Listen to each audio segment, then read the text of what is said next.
오늘 주일에 우리에게 주실 하나님의 말씀 에스라서 8장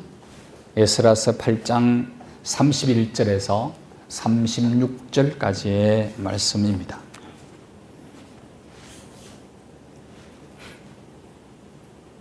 에스라서 8장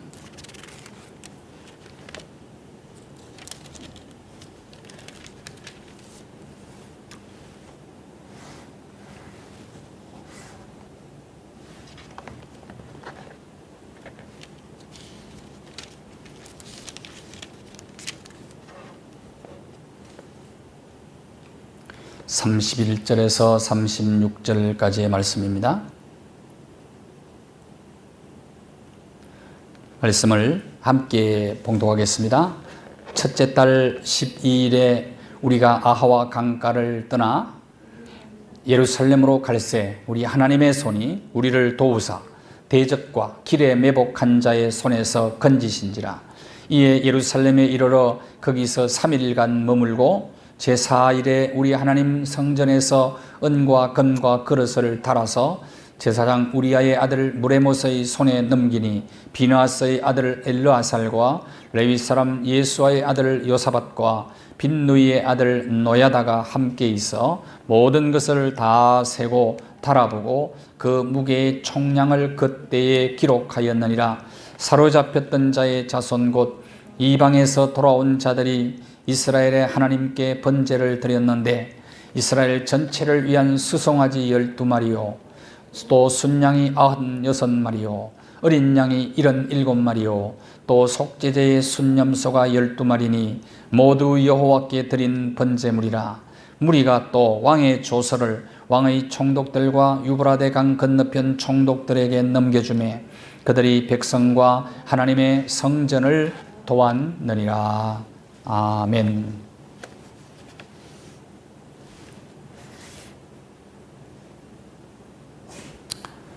네, 올해는 강복 72주년을 맞이하는 해입니다. 네, 진흙과 같았던 우리 민족을 하나님은 손으로 빚어서 도자기 같은 나라, 보배로운 나라를 만들어 주셨습니다. 우리나라 애국가는 우리가 민족적으로 하나님께서 우리 민족을 도와주셨다, 하나님께서 우리 민족을 빚어서 만드셨다는 신앙 고백이 이 속에 들어 있습니다. 특히 1절 가사 속에 신앙 고백이 들어있는 것이죠. 동해물과 백두산이 마르고 닳도록 하나님이 보호하사, 하나님이 보호하사. 신앙 고백 아니겠어요? 어쨌든 믿는 사람이든 믿지 않는 사람이든 우리가 애국가를 부를 때는 이렇게 다 고백을 하고 있는 것입니다. 하나님의 도우심을 인정하고 있는 것입니다. 그래서 신앙 고백적인 애국가다, 저는 그렇게 생각을 하고 있습니다. 애국가가 본래 찬송가였다는 사실을 아십니까? 원래 찬미가라는 것이 있었어요. 찬미가가 14장에 바로 애국가가 나옵니다. 찬미가 14장에 Old Lang Syne, 스코틀랜드 민요에 맞추어서 우리가 불렀어요. 그게 바로 찬송가에도 있죠. 천부여 어지없어서 손들고 옵니다. 그때는 이렇게 불렀어요. 동해물과 백두산이, 아마 기억나실 것입니다. 저희 할아버지가 그렇게 부르는 걸 저는 자주 들었거든요. 그렇게 불렀다고요. 그걸 어디서 가르쳤느냐? 교회에서 가르쳤습니다. 교회에서. 특히 윤치호 선생이 찬송가를 가르치려고 만든 게 찬미가인데 15장까지 있었어요. 근데 14장이 바로 애국가였습니다. 1931년 도산한 창호 선생이 샌프란시스코 한연합 감리교회에 안익태 선생을 그 교회에서 만나게 되죠. 근데 안익태 선생이 갔는데 그 예배 시간에 애국가를 부르는 거예요. 근데 애국가를 부르는데 보니까 올들랭 자인 여기에 맞춰서 스코틀랜드 민요에 맞춰서 찬송을 부르는 걸 보고 저러면 안 되겠다 그런 생각을 하고 작곡을 하게 되죠. 안익태 선생님. 근데 누가 작사했느냐? 작사는 여러 가지 설이 있습니다. 도산 안창호 선생, 또 그 정동 감리교회 최병환 목사님. 그 우리 최병환 목사님을 왜 거론하느냐 하면은 남산이의 저 소나무, 그 바로 남산 밑에 교회잖아요. 그래서 이제 최병환 목사님이 아닌가. 근데 이제 지금 정설로 이렇게 굳어진 것이 윤치호 선생이 작사했을 것이다. 요즘 보니까 다른 백인섭 선생인가 이렇게 돼 있어요. 뭐 여러 가지 설이 있습니다. 자, 그러다가 이제 1941년에 임시정부 때 안창호 선생이, 김구 선생이 이걸 찬동을 하고 1948년에 정식으로 애국가가 채택이 됩니다. 귀한 것은 왜 애국가 소개를 하느냐 하면 이 속에 신앙 고백이 들어있다 하는 것 때문입니다. 신앙 고백이 들어있어요. 하나님이 보호하사. 이스라엘 백성들이 바벨론 70년 포로 생활을 마치고 아하와 강가에 모여서 이제 고국 예루살렘을 향해서 출발하기 전에 3일 동안 금식을 선포하고 기도하지 않습니까? 그리고 출발해서 한 4개월 정도 걸립니다. 4개월 정도. 정월 초하루에 시작해서 5월 초하루에 도착을 하게 되니까 먼 길을 걸어서 이제 마침내 꿈에도 그리던 가나안 땅, 고국 예루살렘으로 돌아오게 됩니다. 그들은 이제 돌아와서 새로운 나라를 건설해야 된 사명이 있었던 것이죠. 사명이. 오늘 8장 31절을 한번 보시기를 바랍니다. 31절에 첫째 달 12일에 아와 강을 떠나 예루살렘에 갈새 뭐라고 고백합니까? 여호와의 손이 우리를 도와서 대적과 매복한 자들의 손에서 건져주셨다라고 고백을 합니다. 하나님의 특별한 도움을 받아서 우리가 여기까지 오게 되었다라고 인정하며 고백을 하고 있는 것입니다. 자, 이들의 신앙 고백이 우리 민족의 신앙 고백이 되기를 저는 소원합니다. 우리 민족도 하나님의 특별한 도움을 받은 민족 아니겠어요? 그렇다면 우리는 이 민족이 하나님 앞에 우리가 무엇을 해야 될 것인가? 이 역사 속에 우리가 해야 될 일이 도대체 무엇일까? 우리 민족이 무슨 일을 어떻게 해야 될 것인가? 오늘 본문을 통해서 찾아보도록 하겠습니다. 제일 먼저 이스라엘 백성들이 그랬던 것처럼 하나님의 선하심을, 하나님의 도우심을 우리가 인정할 줄 알아야 된다는 거예요. 인정한, 이것도 민족적으로 인정할 줄 알아야 되겠다. 31절 한번 보십시오. 우리 하나님의 손이 우리를 도와주셔서 대적과 매복한 자의 손에서 건져주셨다. 70년 바벨론 포로 생활 속에서도 바벨론에서도 건져주신 하나님이, 그러나 먼 길을 1440km 정도 되는 먼 길을 걸어오는 동안에도 많은 사람들이 이동을 하게 되었는데 하나님께서 대적들의 손에서 매복한 자의 손에서 건져주셨습니다 라고 민족적으로 인정하면서 고백을 하고 있었습니다.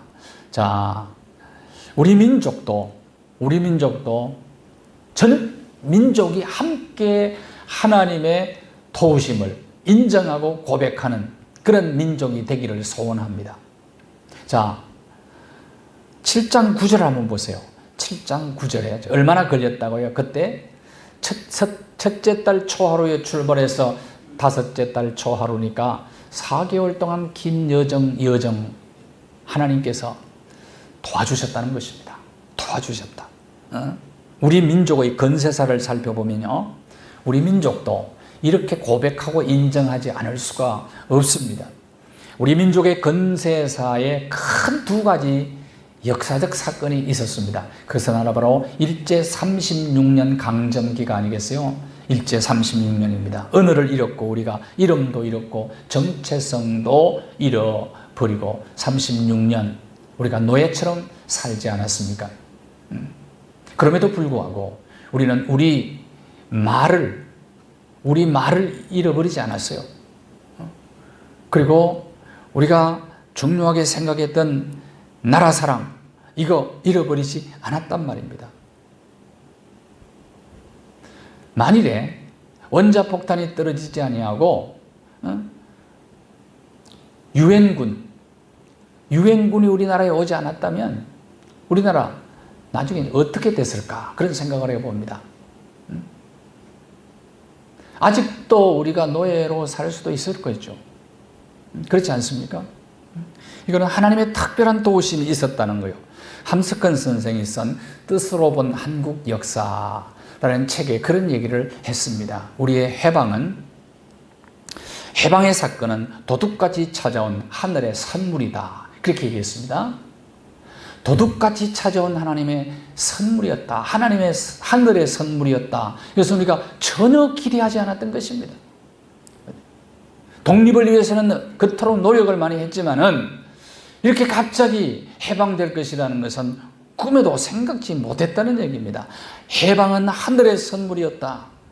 일제강점기 때 그럼에도 불구하고 우리는 우리 말과 우리 글을 잃지 않았던 것입니다. 애국심을 잃어버리지 않았습니다. 그 중심에 교회가 있었어요. 교회에서 문맹 퇴치 운동을 벌였고 애국정신을 길러주었고, 그래서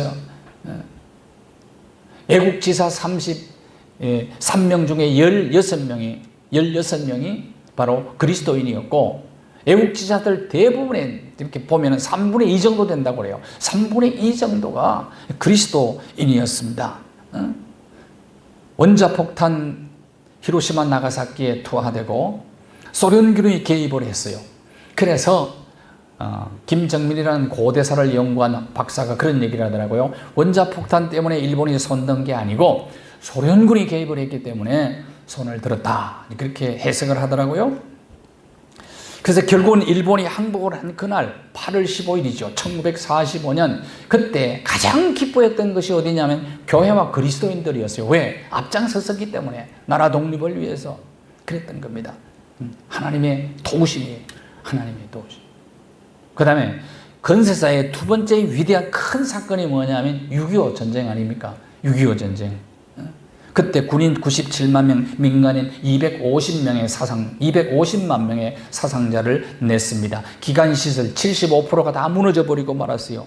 전쟁으로 폐허가 되었습니다. 가난한 나라가 되었고 고아의 나라가 되었고 세계 공동묘지가 되어서 25개국의 우리 유엔군이 우리나라에 와서 도와서 나라를 건진 것 아니겠어요? 중공군이 개입을 해서 저 어디까지 밀려 내려갔습니까? 마지막 이 땅에 보류했던 낙동강 전선까지 내려갔습니다. 그때 백선엽 장군이 쓰리스타가 앞장서면서 나를 따르라. 만일에 내가 뒤로 물러나면 나를 총으로 쏘아라. 얼마 전에 세상을 떠나지 않았습니까? 백선엽 장군이. 그래서 낙동강 전선을 지켰기 때문에 인천 상륙작전이 가능할 수 있었던 것입니다.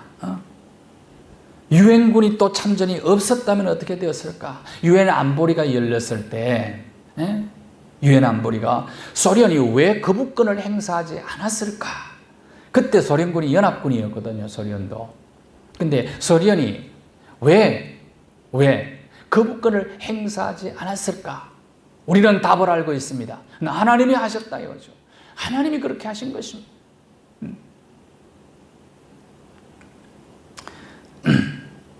메가더스 인천 상륙작전이 있었기 때문에 전쟁은 휴전으로 막을 내리게 되었습니다. 6.25 전쟁과 2차 세계대전은 연결선상에 있었습니다. 6.25 전쟁이 왜 일어났느냐? 뭐 남침이냐 북침이냐 이걸 가지고 아직도 논쟁을 하는 그룹들이 많이 있죠. 한국전쟁이 남침이라는 것은 확실합니다. 북한에서 넘어온 분들이 다 그 얘기를 하는 거예요. 여기에 대해서는 문제를 제기하지 않아야 됩니다. 남침의 계기는 김일성이 남한까지 사회주의로 만들려고 했던 것이죠. 인민민주주의를 하려고 했던 것입니다. 남쪽에 있는 남노당들과 손을 잡고 인민민주주의를 김일성이 하려고 했던 것입니다. 그때는 중국에서 어떤 일이 있었습니까? 이제 중국 공산당하고 국민당하고 싸움을 해가지고 결국은 이제 장개석기가 대만으로 이제 밀려나지 않습니까?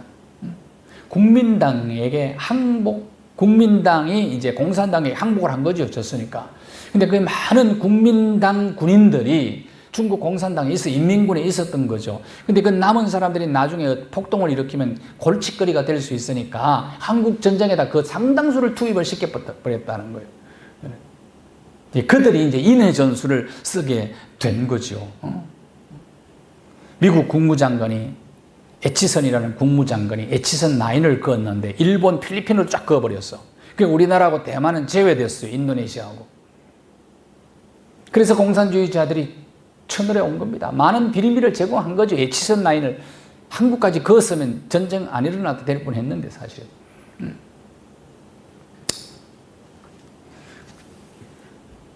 미국이 핵무기를 제외한 재래식 무기를 무지막지하게 만들어 놓았던 거예요. 소련이 참전하고 핵무기 때문에 일본이 이제 항복을 하게 됩니다. 그 엄청난 무기가 미국이 남은 거예요. 무기 재고 처리를 할 필요가 있었던 것입니다. 그래서 1차 대전 때 미국이 많은 무기를 팔아서 사실은 부자 나라가 되는 거예요. 1차. 전쟁 치르고 부자. 마찬가지로 2차 대전도 그런 겁니다. 많은 남북전쟁에 많은 남은 무기를 가지고, 일본 메이지 유신 때 와서 또 그것도 사용했다 그러더라고요.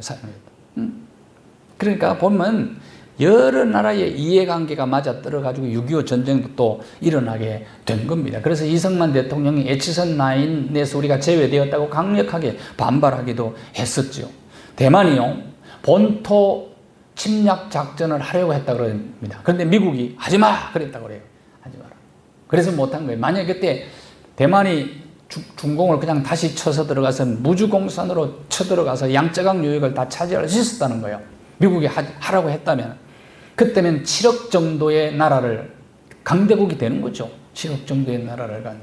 이런 모든 것들이 세계 어떤 정치 역학 관계 속에서 우리나라 전쟁이 일어나게 된 겁니다.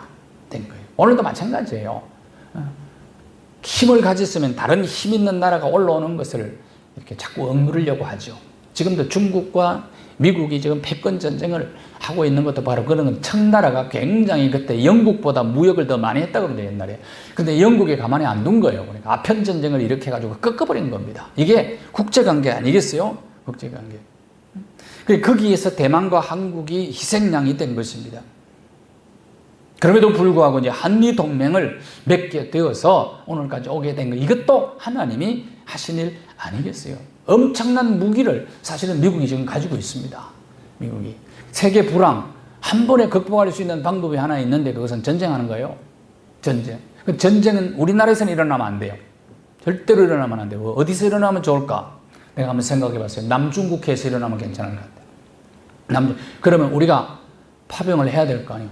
우리도 월남전에 파병해가지고 많은 외화를 벌어들였죠. 그래서 결국은 그 전쟁 통해서 우리가 일어났다 그렇게 얘기하는 사람들도 있습니다.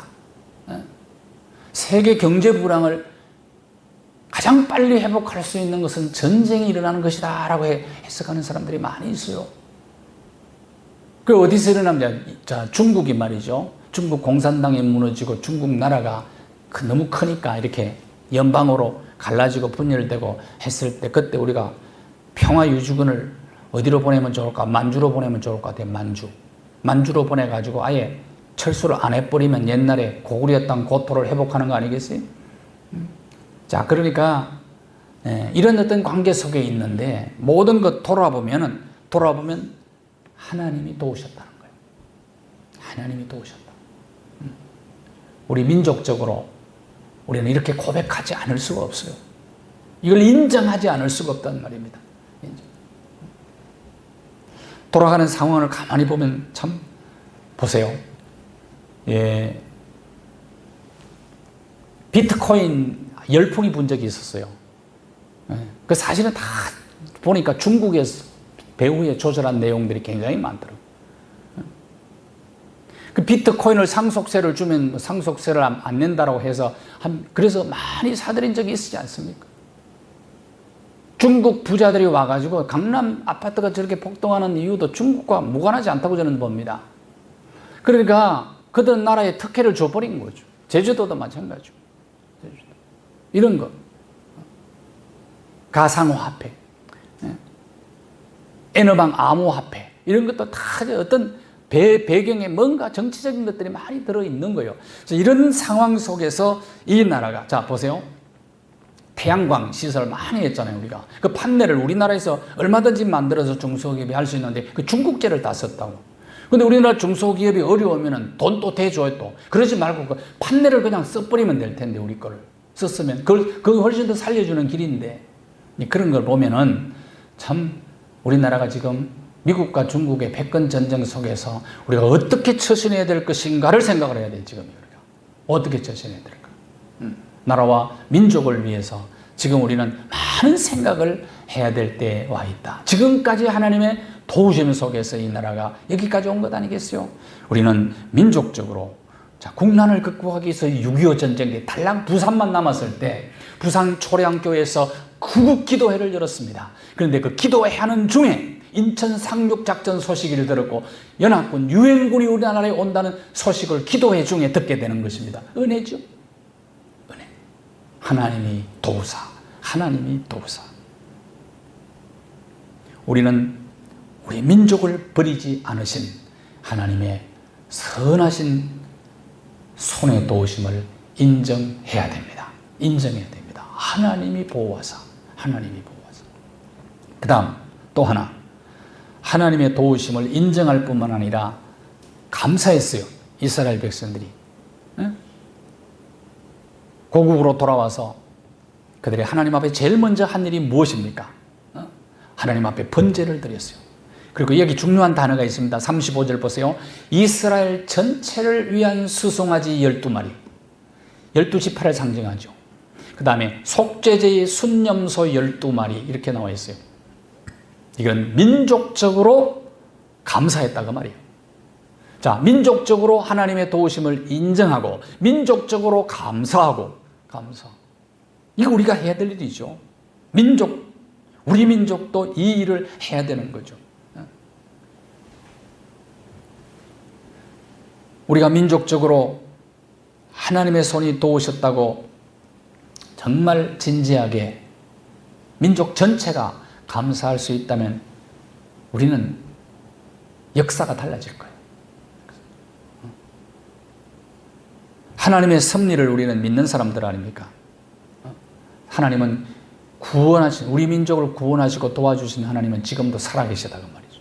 근데 우리가 민족적으로 감사를 드려야 될까? 감사는 우리가 책임을 다하는 것으로 나타나야 합니다. 우리는 무슨 책임을 그러면 감당해야 될까? 우리 민족적으로, 우리 민족을 위해서 어떤 책임을 감당해야 될까? 민족 복음화입니다. 민족 복음화.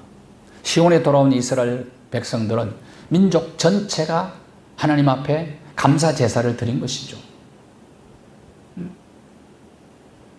우리 민족 전체가 예배하는 민족이 되게 하는 것, 우리 민족 전체가 하나님을 알고 예배하는 민족 되게 하는 것이 우리의 책임입니다. 그러니까 다시 말하면 전도와 선교의 책임을 감당해야 된다는 거예요. 땅끝까지 복음 전하라고 말씀했잖아요. 사도행전 1장 8절에 보면 땅끝까지 내 증인 되리라. 이 말은 예루살렘, 유대, 사마리아. 예루살렘은 국내 전도를 얘기하는 거예요. 그걸 굳이 이렇게 구분을 한다면 국내 전도. 북한에 2,800여 개 교회가 있었는데 그 교회들을 우리가 다시 또 이렇게 세워야 되지 않겠습니까?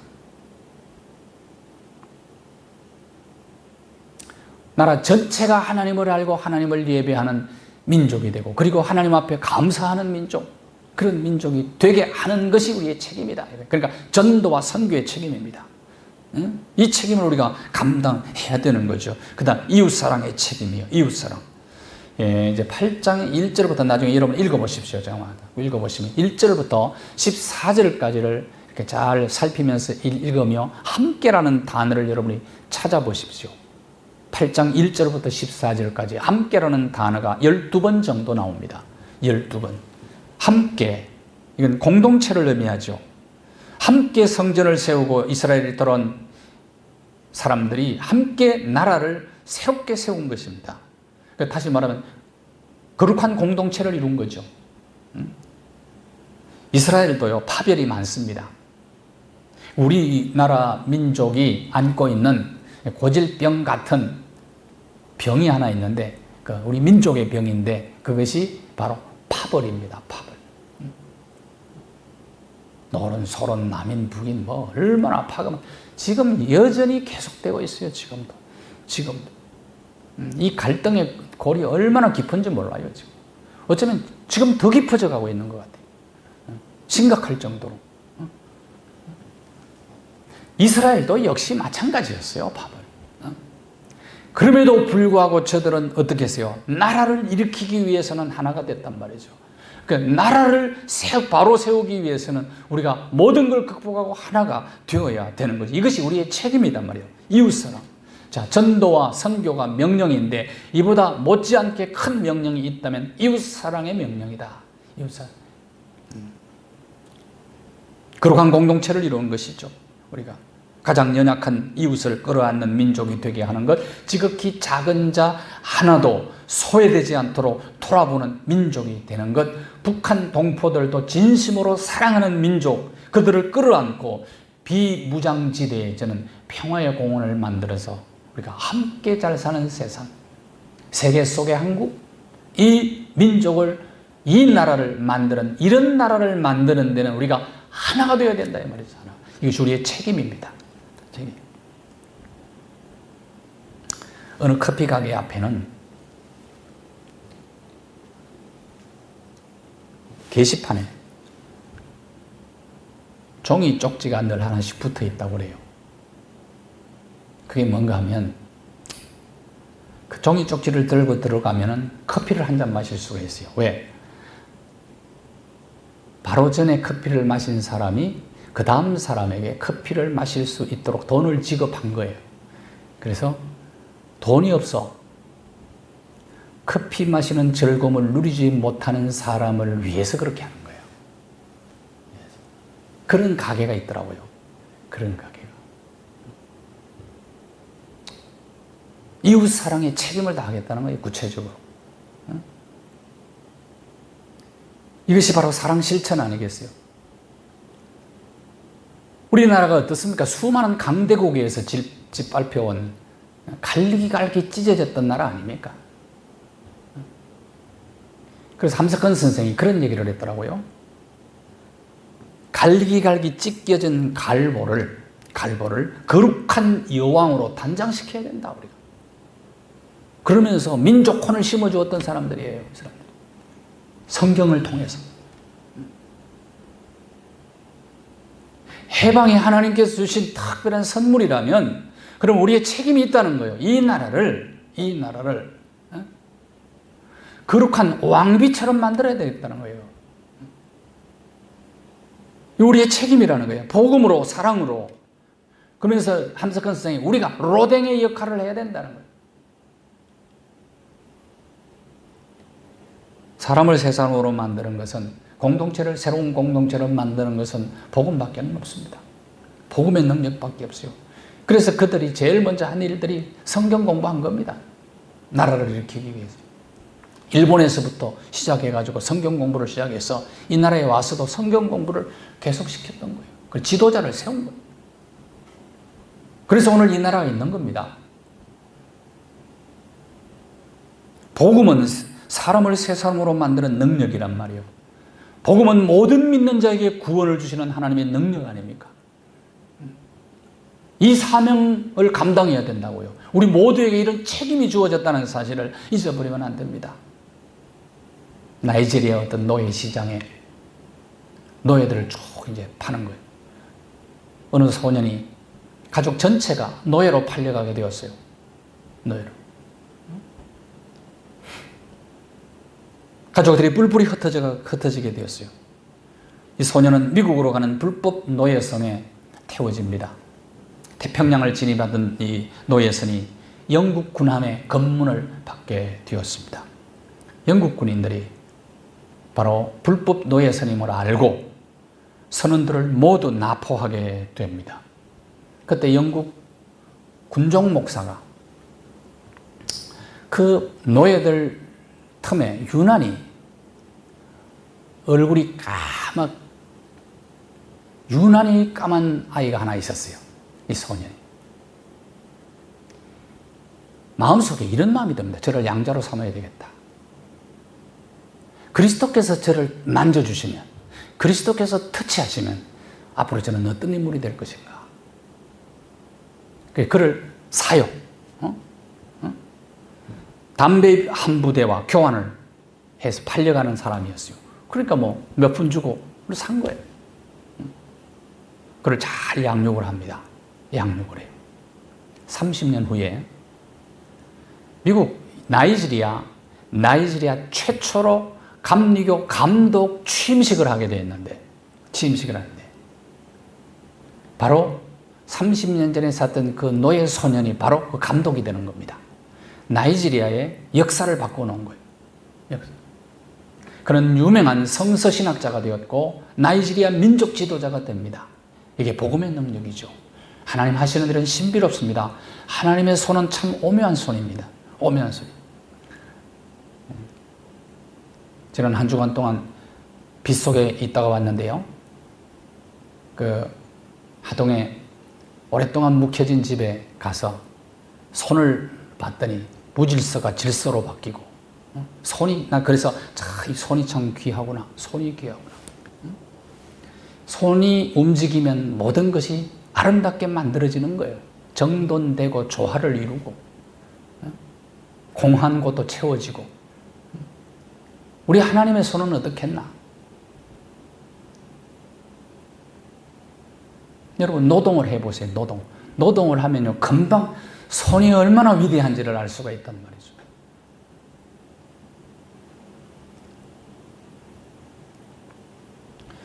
예레미야 18장 6절 말씀을 보십시오. 같이 한번 읽겠습니다. 이 구절은 같이 읽습니다. 시작. 여호와의 말씀이니라. 이스라엘 족속아, 이 토기장이가 하는 것 같이 내가 능히 너희에게 행하지 못하겠느냐. 이스라엘 족속아, 지늘기 토기장의 손에 있음 같이 너희가 내 손에 있느니라. 이스라엘 족속아, 너희는 내 손에 있느니라.